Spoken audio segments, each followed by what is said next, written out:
Et salut, c'est Nico de VTT Plaisir. Aujourd'hui, on va parler de pression de pneus.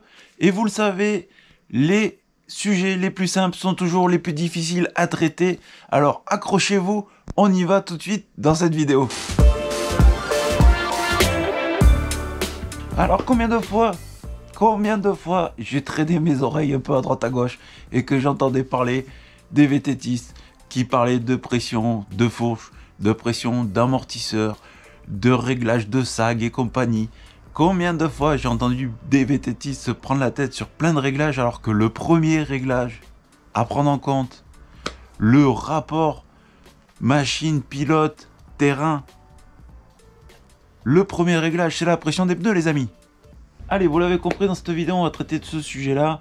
Alors je vais vous épargner tous les jeux de mots avec pression, hein. Pression qu'on boit, ne me mettez pas la pression, bon bref. Ah, allez, je pense que c'est assez fait et assez usé sur YouTube. Donc on va parler de pression de pneus. Avant ça, je tiens à vous rappeler que je m'appelle Nicolas, que j'anime une petite chaîne de VTT, vous le savez maintenant, qui s'appelle VTT Plaisir. On traite du vélo, particulièrement du VTT. On parle un peu d'entraînement, un peu de technique, un peu de matos. On parle un peu de tout et surtout on traite des sujets que des fois sont laissés un peu pour compte ou des fois on fait des lives aussi sur la chaîne, vous le savez, et on ose parler sur la chaîne librement. Donc abonnez-vous si ce n'est pas déjà fait et mettez-moi un petit plus s'il vous plaît, ça aide grandement pour la chaîne, vous le savez, sur YouTube. Allez, si tu as cliqué sur cette vidéo, très rapidement, je vais te dire ce que tu ne vas pas entendre dans cette vidéo. Je ne vais pas te donner la formule magique de la pression des pneus idéale. Pourquoi? Parce que la pression des pneus est un réglage qui est très propre au pilote. Alors déjà, là, il faut vraiment que vous vous rentrez bien ça dans la tête. Très propre au pilote, donc dû à son pilotage, sa pratique, sa machine. Donc les A plus B égale C, ça sera pas ici. Vous êtes encore là? Bon, ça va, ça tombe bien, j'ai plein de choses à dire. Alors les pratiques du VTT, ça va aller très vite. XC, donc on cherche la performance en course. Rando, on cherche la longévité et surtout à se faire plaisir. All mountain, à peu près la même chose, sauf que le terrain est un peu plus accidenté. Enduro, du terrain accidenté, justement c'est ce qu'on aime et surtout en descente. DH, alors là on va aller vraiment chercher le lourd, le gros, en descente, très vite, très fort et très accidenté. J'espère avoir été assez rapide sur les pratiques. Donc pourquoi les pressions vont changer de toutes ces pratiques déjà? Donc en XC on va chercher un rendement, je vous ai parlé de performance, et justement on va chercher un rendement au pédalage. Donc vous le savez, et ceux qui font un peu de la route le savent, un pneu gonflé, bien gonflé, c'est-à-dire dur, hein, on va dire, on va schématiser ça comme ça, est un pneu rentable au pédalage. Mais plus il sera gonflé, moins il sera confortable. Gardez ça en tête parce qu'on va en parler souvent. Le but du jeu quand on va parler pression des pneus, ça va être rentabilité. Au pédalage, j'en ai parlé avec le XC. Confort, j'ai commencé à vous en parler. Et ça va être adhérence, grip. Là où un pilote XC va chercher la performance et le rendement au pédalage, le randonneur peut-être va chercher beaucoup plus de confort et peut-être un peu moins de rendement. Après, le randonneur, si il compte faire un peu de distance, il va falloir quand même qu'il soit rentable au pédalage. Donc il faudra quand même qu'il garde une certaine pression de pneus de manière à pas trop s'user musculairement parlant. À partir du all mountain et jusqu'à pratiquement la DH, on ne parlera plus de confort, ni même de rentabilité au pédalage. On ira vraiment chercher l'adhérence, le grip proprement dit, pour pouvoir aller chercher les secondes, alors pour les enduristes et les descendeurs. Mais le all mountain aussi voudra se faire plaisir dans la descente. Il cherchera toujours l'adhérence maximum pour pouvoir se faire plaisir un max dans la descente et même des fois dans la montée. Je parle de franchissement. Donc là, j'ai posé un peu les bases sur les pratiques. Je sais que vous attendez à des chiffres, mais il va falloir encore un peu patienter. On va parler maintenant typologie de pneumatiques. Vous le savez, dans le VTT, il n'y en a pas 500, il y en a 3. Et je vais même vous parler d'une option 3,5. Donc la première, c'est le tube type qu'on appelle ça. Bon, alors ça c'est encore des mots anglais, mais en gros, le pneu avec chambre à air. Ça, on le connaît tous, on a tous commencé comme ça, on y est tous passés, on s'est tous un peu... On a tous un peu perdu notre temps là-dessus, on s'est tous un peu, comment dire, braqué en disant que, allez, je vais jouer sur la pression, je vais faire ci, je vais faire là, mais bon, on s'est très vite rendu compte que le pneu chambre à air, ben, c'est pour commencer. Mais après, très vite, si tu fais du VTT et que t'as pas envie de t'embêter tout le temps à remplacer parce que t'as crevé, il faut très vite passer au tubeless.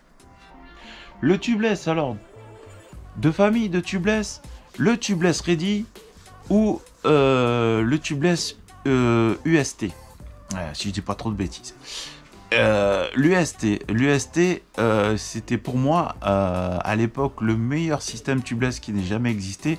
Alors très vite la différence, tubeless ready, c'est une jante à peu près basique comme tout le monde, qui n'est pas étanche et qui est rendue étanche par un flap ou par, comment on appelle ça, un fond de jante étanche, et ajouté avec ce qu'on appelle du préventif, rend le tout étanche. Donc plus besoin de chambre à air. Donc, allez, pour être honnête, c'est le système tubeless le plus vendu et le plus utilisé dans notre milieu du VTTiste.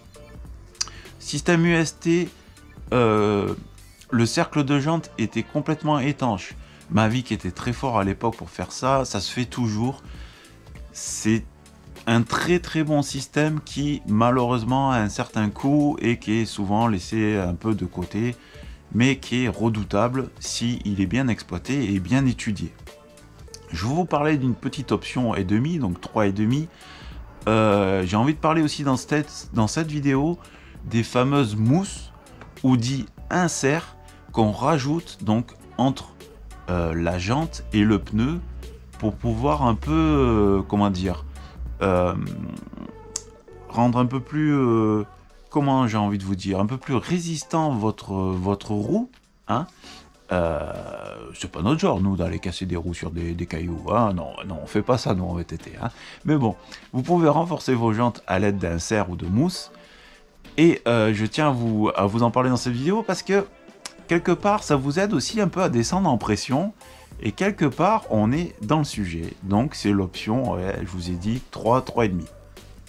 Aïe, avant encore de vous envoyer des chiffres, je tiens à vraiment vous faire remarquer que la pression des pneus est un réglage propre au pilote. C'est-à-dire que ça sera toujours à vous d'aller rouler avec votre pression et d'ajuster votre pression par rapport à votre pilotage. Donc, ce n'est pas une règle établie. C'est-à-dire que si VTT Plaisir vous dit là dans cette vidéo gonflez vos pneus à 2 bar 2, si vous allez dans la colline et que vous trouvez que vous rebondissez comme un kangourou, il va falloir un peu descendre de votre vélo, ajuster votre pression. Bah oui, il va falloir un peu bosser les amis. Allez, vous voulez du chiffre, je vais vous les balancer. Déjà l'équivalent de une barre en PSI, ça serait peut-être intéressant de le savoir. Une barre ça fait 14,5 PSI je crois. Ouais, c'est bien ça. Une barre équivaut à 14,5 à peu près PSI. Donc ici dans cette vidéo on parlera en barre, hein. Moi je suis habitué à parler comme ça. Je pense qu'en France aussi on est plus ou moins sur les barres en niveau de pression de pneus. Donc allez hop, sans attendre. Pneu chambre à air, aux alentours des 2 bars, même 2 bar 1, 2 bar 2 pour un pilote lambda. Tubeless, aux alentours de 1 bar 8, plus ou moins selon le poids du pilote, ça c'est important, le poids du pilote et son équipement. Avec insert, on va travailler aux alentours de 1 bar 5 et on pourra peut-être descendre. Ça m'est arrivé pour moi, en gros j'oscille entre 80 et 90 kg. Je dois avoir bien... J'ai un camelback de 2 litres, non, voire même 3 litres avec l'équipement. Allez, on va rajouter 5 kg sur le garçon avec la dorsale et compagnie. Donc, allez, 95 kg. Donc, vous pouvez descendre avec un insert, je l'ai déjà fait, à 1 bar 2. Ça, en règle générale, moi l'insert, je mets sur la roue arrière, pas sur la roue avant. Un autre facteur à prendre en compte, c'est la structure de votre pneu. En effet, si vous avez un pneu type DH, ou du moins très enduro, avec des flancs ultra renforcés, avec un down, donc l'arrondi du pneu, c'est ce qu'on appelle le down, qui est doublement renforcé, voire triplement renforcé, vous savez que la structure est assez costaud. Donc là aussi, vous pouvez encore descendre en pression. Et l'avantage de descendre en pression, parce que depuis le début de cette vidéo, vous m'entendez parler de descendre en pression, et là vous posez des questions. Eh ben, vous l'avez peut-être remarqué, mais un pneu un peu dégonflé, déjà vous avez du confort, mais surtout un pneu un peu dégonflé en VTT va vous aider à amortir un peu et surtout à épouser votre trace. Et vous savez qu'en VTT, en règle générale, on est toujours en quête de grippe. Donc si vous décrochez, c'est toujours joli de faire des dérapages ou quoi, mais si vous descendez fort et qu'il faut vraiment envoyer, aller chercher la seconde, il vous fera de l'adhérence. Et l'adhérence, vous la trouverez sur la diminution de pression.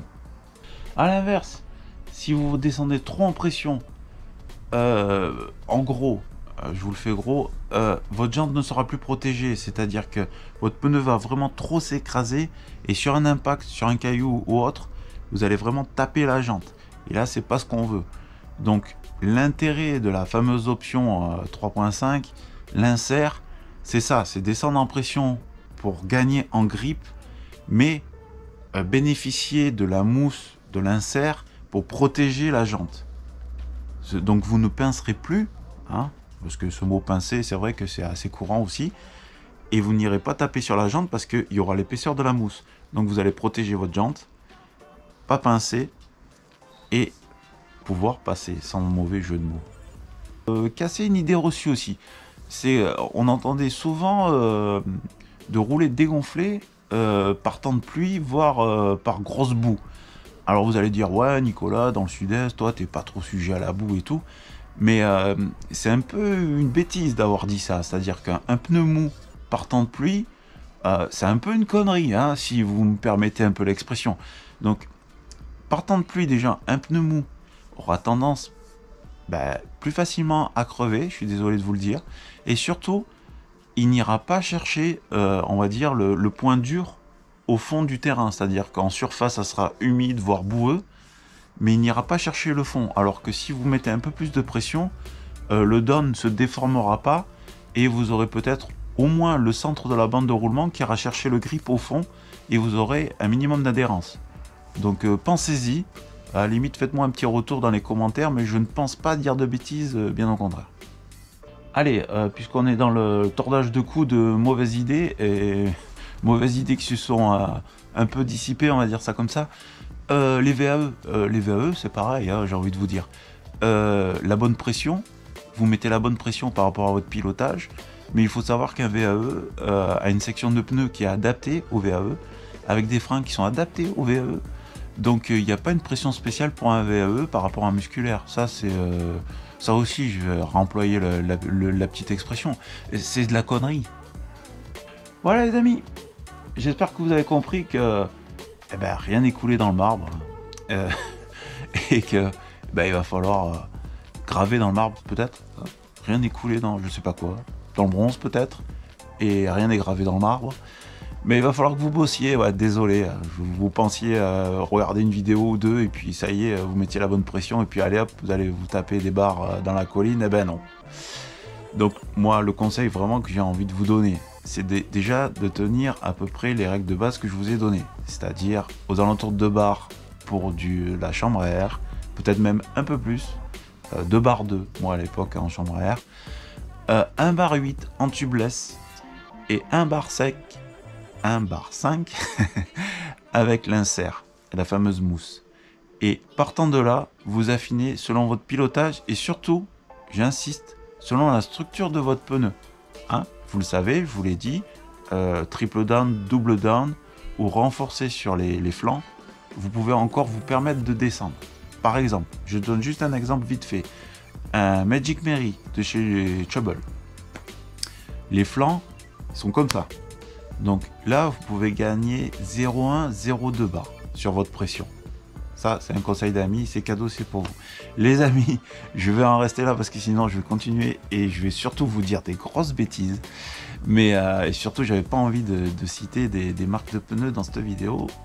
Oups, c'est fait. Les amis, je vous souhaite de bons rides, faites du vélo et adhérez à la MBF.